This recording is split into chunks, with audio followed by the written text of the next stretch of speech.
the strange kid. Society has labeled them as the loser, and so it's just one thing after another. One of the most horrific killings here lately, a couple of years ago, was by a 14-year-old in Jacksonville, Florida, who used a knife to lure a 13-year-old girl, a cheerleader, um, into like the woods area one night.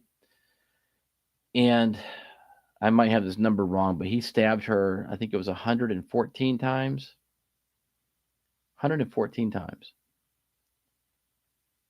When asked why he did it, he said, I just wanted to see what it'd feel like.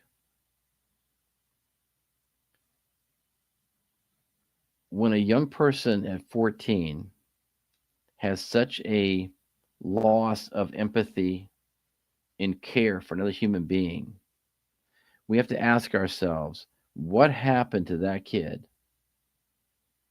What happened to him that he felt that watching someone die at his own hand, viciously, just horribly, just to see what it would feel like?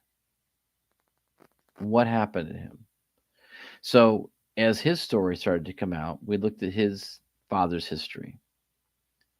There was dysfunction there. I don't have the whole detail, but there was dysfunction, a lot of the same things. So, as we go through these next 8 weeks, we're going to look at the red flags. So, we can look at kids and say, okay, does this kid need some help? Do we need to dig deeper into this? The problem is, too, schools, and like I said earlier, schools and social services are so overworked, underfunded, and stressed themselves that they cannot do everything for every kid. I used to work for a company that was one of the biggest foster care providers in the country. And they lost that account with the state because of a death. And shortly after that, I believe that the company that took over also suffered a loss of life. Kids in the foster care system are treated like, I don't want to say property,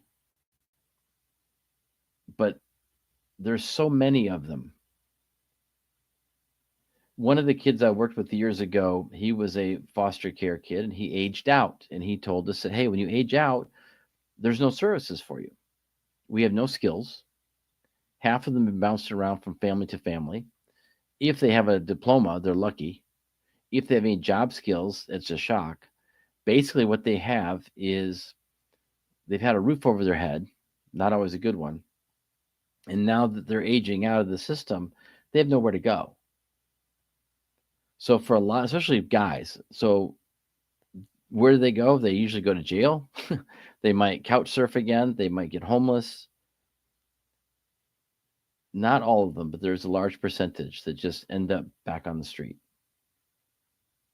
It's a horrible existence for these kids. And why is that?